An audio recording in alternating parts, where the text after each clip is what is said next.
नमस्कार दोस्तों, जय माता दी, जय माता लक्ष्मी। मेरे प्यारे सभी दर्शकों, आज के इस वीडियो में खास उन 3 सब्जियों के बारे में बात करूंगा कि जो दिवाली के दिन बिल्कुल ही भूल करके भी नहीं खाना चाहिए।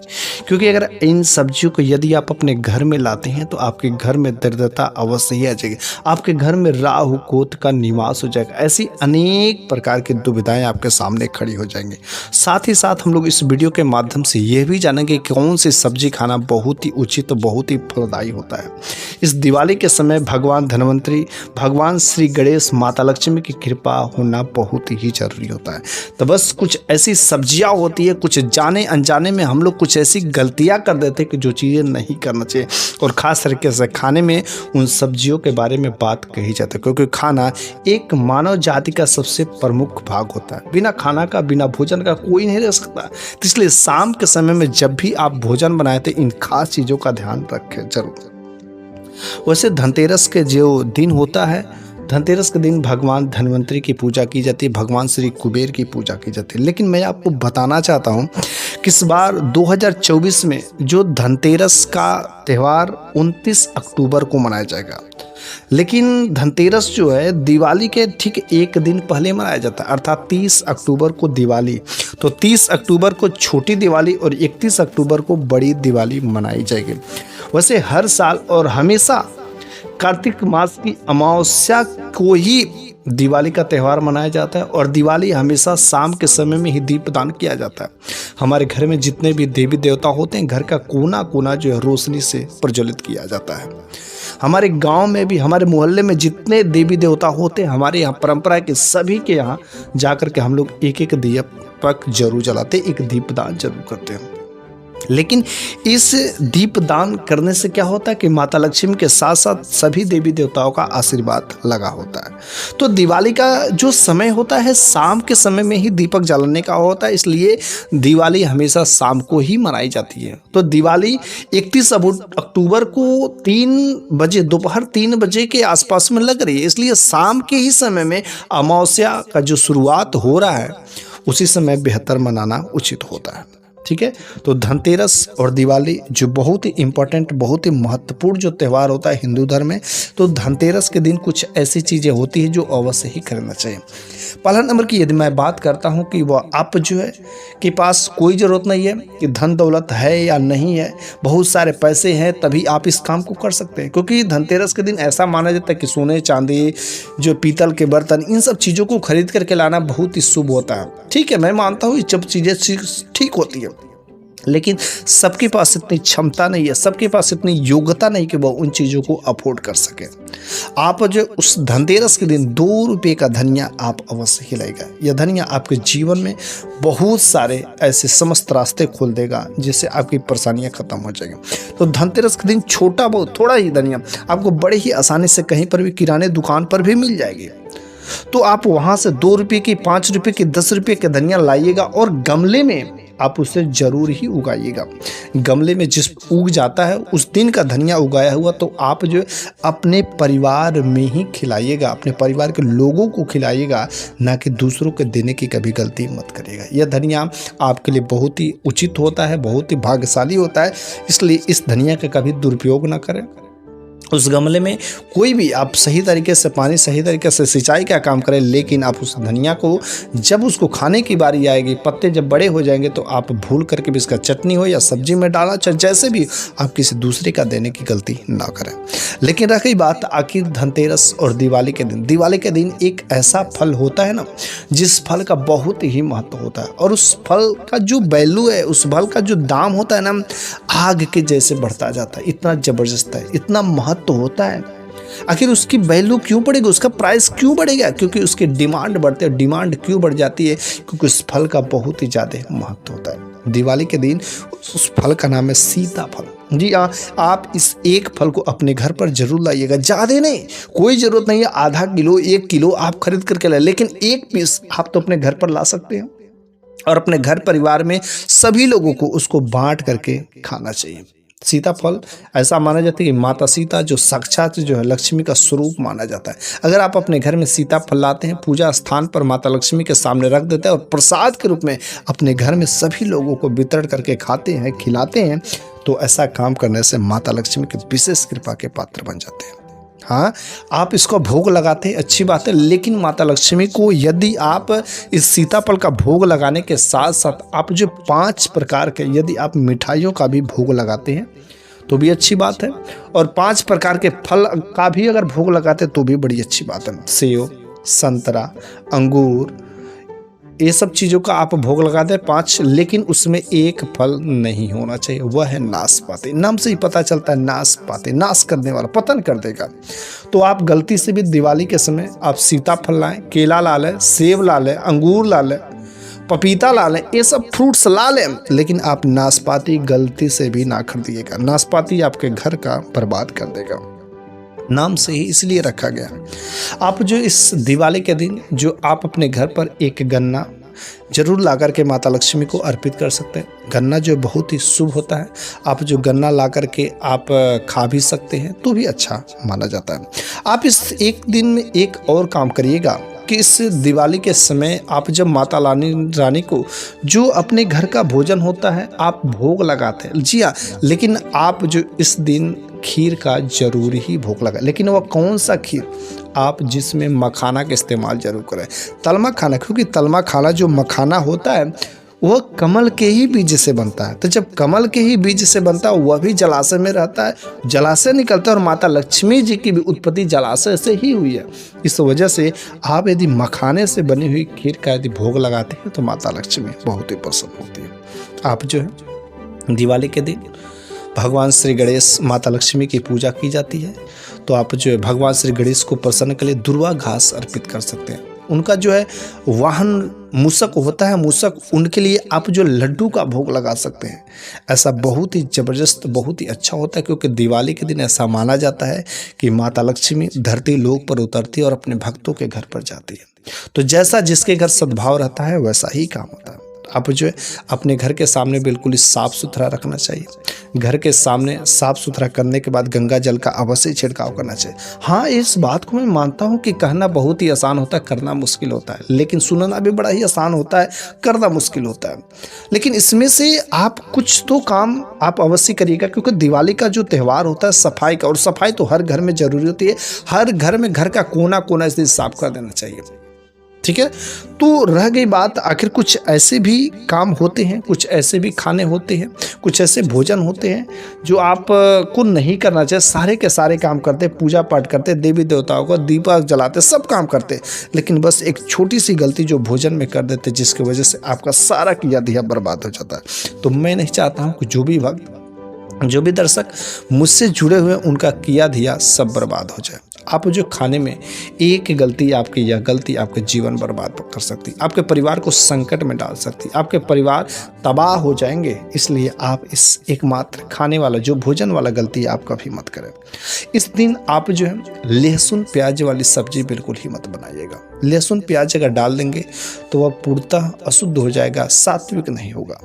तो आप जो इस दिन कोशिश करें कि सात्विक भोजन का ही प्रयोग करें, बिना लहसुन प्याज का, क्योंकि लहसुन प्याज का इस्तेमाल करने से आपके घर में राहु के आने के रास्ते खुल जाते हैं, माता लक्ष्मी रूठ जाती हैं, शनि का प्रकोप लग जाता है। तो आप लहसुन प्याज वाली जो भी चीज़ें हैं आप बिल्कुल ना इस्तेमाल करें। मार्केट में जितने भी चिप्स हैं, कुरकुरे हैं, इन सब चीज़ों का बिल्कुल ना इस्तेमाल करें। खास तरीके से जो दिवाली के दिन मार्केट में लोग जाते हैं तो पानी पूरी बहुत ही चॉइस होता है, बहुत ही इच्छा होता है, और पानी पूरी जो बतासा जिसे कहते हैं उसको बड़े ही चाव से लोग खाते हैं। और उस पानी पूरी में जो पानी रहता है ना, बिना लहसुन प्याज का नहीं होता है। तो आप कोशिश करें बस उस दिन आप जो है बिना लहसुन प्याज वाले चीज़ों का इस्तेमाल भूल जाइएगा, ठीक है। अब रह गई बात अगला नंबर का, जो आप माता लक्ष्मी को प्रसन्न करना चाहते हैं तो पीली चीज़ जरूर ही अर्पित करना चाहिए। पीली चीज़ मतलब पीला भोग लगाएं, हो सके आप खिचड़ी भी थोड़ा बहुत बना सकते हैं, आप जो पीला हलवा बना सकते हैं, पकौड़ा बना सकते हैं। वैसे पकौड़ा तो हर घर में बनता है, क्योंकि हमारे यहाँ अक्सर मैं जब कहीं पर भी जाता हूँ तो उस दिन तो पकौड़ा बनता ही बनता है। ठीक है। हाँ, इस दिन माना जाता है कि हाँ, सोने चांदी खरीदना शुभ हो जाता है, और सोना का चीज़ आपने कुछ खरीदा है तो माता रानी को चढ़, लेकिन ये कोई ज़रूरी नहीं कि सबकी औकात उतनी होती है। आप जो है पीला कोई भी वस्तु भोजन का ही, यदि आप पीला सामान बनाते, पीला पकौड़े बनाते, पीला हलवा बनाते, पीला मिठाई बनाते हैं, तो आप उस चीज़ को जो है अवश्य ही आप माता रानी को भोग लगा सकते हैं। हलवा बनाए, थोड़ा सा आप हल्दी का इस्तेमाल कर दीजिएगा, ठीक है। अगला नंबर की मैं आपसे बात बताना चाहता हूं कि जो दिवाली होती है, दिवाली हिंदू धर्म का, सनातन धर्म का बहुत ही प्रमुख त्यौहार होता है। और इस दिवाली के समय एक आप काम बिल्कुल मत करिएगा, वह है कि आप कोई भी धार्मिक काम करते हैं, कोई भी त्यौहार मनाते हैं, और खासकर दिवाली जो माता लक्ष्मी का दिन होता है, आप इस दिवाली जब भी मनाइएगा तो आप किसी से कर्ज लेकर के आप मत मनाइएगा, क्योंकि कर्ज लेने वाला और कर्ज देने वाला दोनों कंगाल हो जाएगा। आप इस दिन कभी भी ना करें, सच्चे हृदय से माता रानी का जो है पूजा पाठ करें, माता रानी को बुलाएं, क्योंकि जो देवी देवता होते वो तो सच्ची श्रद्धा के, सच्चे विश्वास के, सच्चे भाव के भूखे होते। आप कितना चढ़ाते, कितना अर्पित करते, ये अलग बात है, लेकिन अगर आपका भाव सच्चा है, आपका सच्ची श्रद्धा आपका सच्ची है, तो फिर आपको कुछ करने की जरूरत नहीं है। आपके अंदर कैसा भाव है, और उस भाव के साथ में अगर 2 रुपये का मिश्री भी अगर अर्पित करते हैं तो वह माता रानी को स्वीकार होता है, ठीक है। साथ ही साथ कुछ ऐसी इस दिवाली जो 2024 आ रही है, 31 अक्टूबर को जो मनाई जाएगी, आप जो इस दिन 5 गलतियों को भूल करके भी मत करिएगा। ये 5 गलतियां बहुत ही ज़बरदस्त होती है, और जाने अनजाने में लोग गलती कर देते हैं, क्योंकि कुछ लोगों का ऐसा मानना होता है कि दिवाली की रात जो होती है, कुछ लोग अमावस्या जगाते हैं। गांव में भी, शहर में भी ऐसा प्रचलन होता है कि अमावस्या जगाते हैं लोग। अमावस्या जगाने के चक्कर में दूसरे के घर बर्बाद करते हैं। जैसे किसी के यहाँ पर कोई सब्जी उगाई रहती है, कद्दू रहता है, कोई भी ऐसी सब्जी रहती है, तो उसको लोग चोरी कर लेते हैं, और चोरी करके कहते हैं कि अमावस्या जगाना नहीं। ऐसा काम बिल्कुल करना उचित नहीं होता। किसी के घर पर चोरी करना, ये कौन सा सही है? माता लक्ष्मी क्या प्रसन्न होंगी? आपकी नीयत खराब है। ये बिल्कुल ही धारणा अपने मन से निकाल दीजिए। तो अमावस्या जगाने के चक्कर में कुछ लोग ऐसी गलतियां कर देते हैं। तो पहला नंबर की बात है कि अमावस्या जगाने के लिए कभी किसी दूसरे का कोई ऐसा अहित काम बिल्कुल ही नहीं करें, ठीक है। अगला नंबर का जो बात है, आप जो इस दिन जो भी लोग मांसाहारी हैं, आप इस दिन मांस, मदिरा, किसी भी प्रकार का कोई धूम्रपान का इस्तेमाल न करें, ठीक है। खाने में लहसुन प्याज तो बिल्कुल ही मना है, ओके। अगला नंबर जो बात है कि आप इस दिन दिवाली के दिन जो 5 दिवसीय त्यौहार होता है, आप जो कोशिश करें कि आप अपने पत्नी से, अर्थात उन शारीरिक संबंध वाले रिश्ते से दूरी ही बनाए रखें, क्योंकि कोई भी धार्मिक कार्य करते हैं, अगर आपका शरीर पूर्णतः शुद्ध रहता है तभी वह पूजा पाठ सफल होता है। अगर कोई शादीशुदा स्त्री है तो वह जो इस दिन बाल नहीं धोए, एक दिन पहले ही बाल धो लेना चाहिए, ठीक है। अगला नंबर का जो कुछ गलतियां हैं कि आपके घर पर कोई ऐसा पुराना पुस्तक है जो धार्मिक पुस्तक है, रामायण हो गया, महाभारत हो गया, कोई भी बहुत सारे पुस्तकें होती हैं, तो आप जो इस दिन इसको घर से बाहर ना फेंकें। साथ ही साथ इसको किसी को देना नहीं चाहिए, क्योंकि वह आपके घर का धार्मिक चीज़ें हैं, तो आपके घर में का वह सकारात्मक एनर्जी है, उसमें पॉजिटिव एनर्जी है, और वो पॉजिटिव एनर्जी जब आपके घर से चला जाएगा तो आप सोचिए आपके ऊपर क्या बीतेगा, ओके। अगला नंबर का जो वस्तु है कि आप अपने घर से झाड़ू कभी किसी को ना दें। ऐसा माना जाता है कि धनतेरस के दिन जो सभी लोग अपने घर में झाड़ू खरीद करके लाते हैं, कोई स्टिक वाली लेकर के लाता है, कोई ब्रूम स्टिक लाते हैं, कोई जो फूल वाली लाते हैं, अलग अलग प्रकार के लोग झाड़ू खरीद करके लाते हैं। लेकिन इस दिन आपके घर का झाड़ू जो है, पहला नंबर की बात है, सामने नहीं होना चाहिए, पैरों से नहीं लगना चाहिए। साथ ही साथ अपने घर का झाड़ू किसी को देना भी नहीं चाहिए, ठीक है। झाड़ू का सम्मान करना चाहिए, क्योंकि माता लक्ष्मी का यदि देखा जाए तो स्वरूप जो हमारे घर की जो स्त्रियां होती हैं, जिस घर में स्त्री का सम्मान होता है, स्त्री का अपमान नहीं होता है, उस घर में माता लक्ष्मी का वास होता है। तो कोई भी हो, अपने घर की जो स्त्री है, चाहे आपकी बहन हो, चाहे बेटी हो, चाहे माँ हो, चाहे पत्नी हो, किसी के साथ भी कोई दुर्व्यवहार करने की कोशिश न करें। ऐसा करना बहुत ही अनुचित होता है, और जिस घर में स्त्री का मान सम्मान होता है उसी घर में माता लक्ष्मी का वास होता है, ठीक है। तो सम्मान करना बहुत ही जरूरी था। लेकिन साथ ही साथ उन सभी लोगों को कहना चाहता हूँ कि जो आपसे बड़े हैं, उन सभी लोगों का सम्मान करें, उनका पैर छुएं, नमस्कार करें, किसी को गाली गलौज ना दें, किसी की चुगलाखोरी ना करें, किसी के बारे में बुराई वाली बातें ना करें। कम से कम इस दिन तो कंट्रोल कर सकते हैं, तो आप ऐसी गलतियां ना करें। दिवाली के दिन पैसों का लेन देन किसी भी प्रकार ना करें। यदि आप दुकान चलाते हो, यदि आप व्यापार करते हो, तो अपने दुकान पर इन 5 दिवसीय त्यौहार में किसी को भी उधार नहीं नहीं दें। इस दिन नकदी का काम करें, क्योंकि अगर इस दिन उधार लगाएंगे तो वास्तव में आपका पूरा जीवन उधारी से ही बर्बाद रहेगा। ठीक है। अगर दिवाली के समय में अगर कोई लड़की, कोई कन्या अगर आपके घर पर कोई भिक्षा मांगने आ जाती है, कुछ मांगने के लिए आ जाती है, अगर खास तरीके से वो लाल वस्त्र पहन के आ गई है, तो समझ लीजिएगा कि आपके भाग्य खुल गए हैं, क्योंकि वह दूसरा कोई नहीं हो सकता। अगर लाल वस्त्र में आई तो साक्षात माता लक्ष्मी आपका परीक्षा लेने के लिए आई। इसलिए दिवाली के समय अगर कोई भी भिक्षाटन के लिए अगर आपके दरवाजे पर आ जाता है तो कभी उसे खाली मत लौटने दीजिए। हो सके किसी न किसी रूप में कुदरत आपकी परीक्षा लेना चाहता है। ठीक है। आपके घर पर अगर कोई कन्या आती है तो कन्याओं को आप जो मीठा प्रसाद अवश्य खिलाएं, मीठा हलवा जिसमें आप तल मखाना अर्थात मखाना का अवश्य इस्तेमाल करें। हाँ, दिवाली के दिन जो है क्या होता है कि बहुत सारे लैया का लोग, खीर का, ऐसे अलग अलग प्रकार के लोग प्रसाद वितरण करने, जिसमें बतासा मिला करके, कुछ अलग अलग प्रकार के घोड़े आते मिला करके, क्योंकि इस समय जो है नए नए धान हुए रहते हैं और नए नए चावल, नए नए खील आदि रहते हैं, जिसका इस्तेमाल लोग कर करके प्रसाद के रूप में वितरण करते हैं। गाँव गाँव में माता लक्ष्मी का मूर्त बैठाया जाता है। इस प्रकार से लोग जो हर जगह पूजा पाठ में लगे रहते हैं। पूरे गाँव में, हर शहर में, मोहल्ले में जो दीपक का पूरा जगह जग बना रहता है। तो बहुत ही खुशियों का त्यौहार होता है, लेकिन कुछ ऐसी गलतियां होती है जो नहीं करना चाहिए। ठीक है।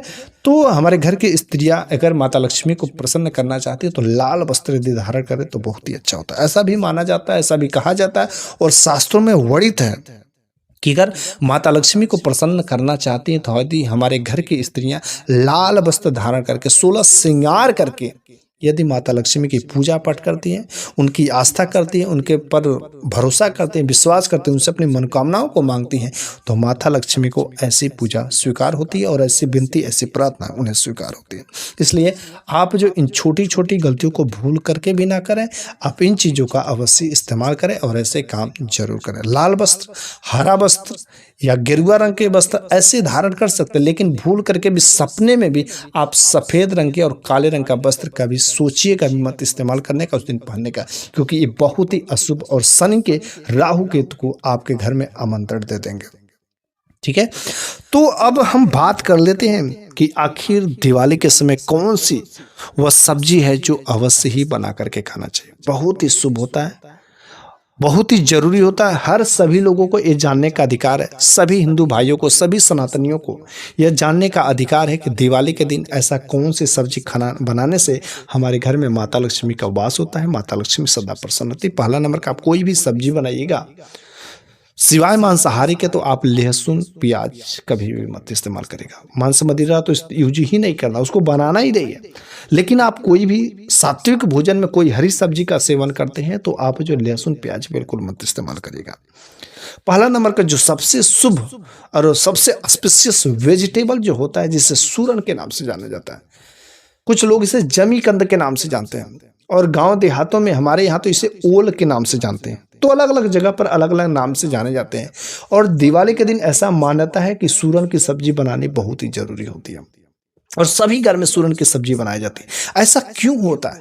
क्योंकि सूरन की जो सब्जी होती है ना, सूरन जहां पर जमीन के अंदर जो है बैठता है, जमीन के अंदर जैसे आलू वाले होते हैं ना, वैसे आलू नीचे की तरीके से बड़े बड़े बैठते हैं और जब उसको जमीन से निकाल लिया जाता तो भी उसकी जड़ें जो है थोड़ी बहुत बची रहती है और उससे फिर से एक नया जो सूरन अगले दिवाली में तैयार हो जाता है। और दिवाली के दिन जो इस सूरन की सब्जी इसलिए खाया जाता है क्योंकि यदि आप इसका इस्तेमाल करेंगे तो ठीक ऐसे ही आपका जो भी किया दिया अगर वह बर्बाद हो चुका है, थोड़ा सा भी अगर आप उसका बचा हो तो माता लक्ष्मी की कृपा लगेगी तो फिर से सूरन ही जैसे अपने आप वह फिर से वृद्धि कर जाएगी और आपके जीवन में बहुत बड़ा ग्रोथ करके जाएगी।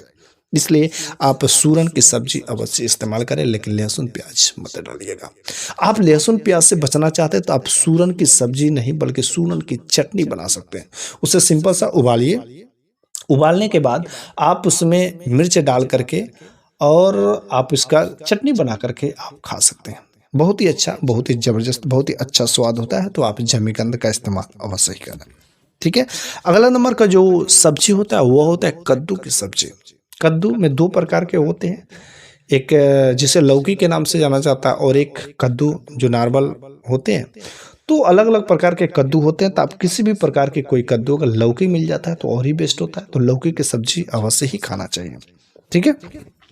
तीसरा नंबर का जो वह चीज़ है वह है सीताफल। सीताफल तो मैं ऑलरेडी बता चुका हूँ कि सीताफल के कितने फ़ायदे होते हैं, क्या चीज़ें होती हैं, माता लक्ष्मी के स्वरूप होते हैं, तो आप सीताफल का इस्तेमाल अवश्य ही करें। ठीक है। आप जो इस दिन आप खीर जरूर बनाइएगा, थोड़ा ही बनाइए लेकिन खीर जरूर बनाइएगा, और उस खीर में आप मखाना का इस्तेमाल अवश्य करिए, क्योंकि यह मखाना माता लक्ष्मी को बहुत ही प्रिय होता है। खीर बना करके सबसे पहले आप माता लक्ष्मी का भोग लगाएं। माता लक्ष्मी का भोग लगाने के लिए आप खीर का, 5 फलों का या किसी भी प्रकार के फलों का, आप मिठाइयों का, आप जो खील बतासे होते हैं उसका, ऐसे कई प्रकार के आप भोग लगाते हैं, क्योंकि दिवाली पूरे साल भर में एक बार आती है, तो बस एक ही दिन है। माता लक्ष्मी को सच्ची श्रद्धा भाव से आप जितना कुछ अर्पित करेंगे वैसा ही आपको वैसा ही मिलेगा। ठीक है। अब साथ ही साथ इस दिन जो आलू गोभी की भी सब्जी बना करके खा सकते हैं, लेकिन बस एक ही बात कहना चाहता हूँ कि आप जो है लहसुन प्याज गलती से भी मत डालिएगा, क्योंकि लहसुन प्याज बहुत ही अशुभ होता है, आप इन चीज़ों का इस्तेमाल ना करें। लेकिन साथ ही साथ मैं जो बताऊंगा कि दिवाली के समय, दिवाली के दिन जो है सूरन की सब्जी बहुत ही ज़रूरी होता है और बहुत ही इम्पोर्टेंट होता है और हमारे शरीर के लिए बहुत ही फायदेमंद होता है। लेकिन आखिर अगर आप सूरन की सब्जी का इस्तेमाल करते हैं तो किस प्रकार के फायदे? आप कभी भी सूरन की सब्जी इस्तेमाल करिएगा तो ज़्यादा तेल मसाला मत डालिएगा, थोड़ा बहुत डालिएगा। ठीक है। थोड़ा बहुत, या तो आप सिंपल सा बात है, आप सूरन की सब्जी का चटनी बना लीजिए, जैसे चोखा करते हैं, क्योंकि सूरन की सब्जी खाने से, सूरन की चटनी खाने से बहुत ही फायदे होते हैं। आप इसको सिंपल सा उबाल करके आप खा सकते हैं। तो यदि इसे सिंपल सा उबाल करके चटनी बना करके यदि आप खाते हैं, थोड़ा सा खटाई डाल देते हैं, तो इस काम को करने से क्या होता है कि आपकी डाइजेस्टिव सिस्टम स्ट्रांग हो जाती है, पाचन शक्ति अर्थात आपके बॉडी में हमेशा अगर पेट में कब्ज बनता रहता है, लैट्रिन साफ नहीं होता है, तो ऐसी स्थिति में सूरन की सब्जी आपके लिए बहुत ही अच्छा साबित हो सकता है। ये सूरन की सब्जी खाने से जब आपका पेट साफ होगा, आपके पेट में कब्ज नहीं बनेगा, तो सिंपल सी बात है, अगर बवासीर रहेगा, खूनी रहे या बांदी रहे, वह धीरे धीरे आपका जब पेट साफ होगा तो बवासीर में भी आपको राहत दिखाई देने को मिल सकता है। लेकिन बवासीर से मुक्ति पाने के लिए सबसे पहले तेल मसाले से आपको छुट्टी लेना पड़ेगा, अर्थात सूरन की सब्जी बनाए तो उबाल करके आप छाछ के साथ ले सकते हैं, उसका चटनी बना करके खा सकते हैं, लेकिन तेल मसाला का इस्तेमाल नहीं करें। आप ग्रेवी वाला भी, सूप वाला भी बनाते हैं तो आप तेल मसाला कम ही डालें तो बेहतर रिस्पांस देता है। ये जो सूरन की सब्जी होती है, सूरन इसमें न्यूट्रिशन भरपूर मात्रा में पाया जाता है, आपकी बॉडी के लिए जो चीज़ें जरूरत होती है हर तरीके से देता है। सबसे पहला नंबर यदि मैं बात करूँ तो इसमें प्रोटीन भरपूर मात्रा में पाया जाता है, vitamin B1, vitamin 6, folic acid, beta carotene, ऐसे कई प्रकार के जो न्यूट्रिएंट्स होते हैं, जो पोषक तत्व होते हैं इसमें पाए जाते हैं, जो हमारे शरीर के लिए बहुत ही उपयोगी होते हैं। ठीक है। सूरन की सब्जी वेट लॉस करने में भी, अर्थात जो है आपका शरीर का वजन कम करने में भी बहुत ही ज़बरदस्त फायदेमंद साबित होता है, इसलिए इसे स्लिमिंग फूड के भी नाम से जाना जाता है। इसको दिखने में तो बहुत ही हैवी होता है, बड़े बड़े होते हैं, लेकिन इसका काम बिल्कुल ही उल्टा होता है। स्लिमिंग फूड के नाम से जाना जाता है, क्योंकि ये बॉडी में कोलेस्ट्रॉल लेवल को कम करता है।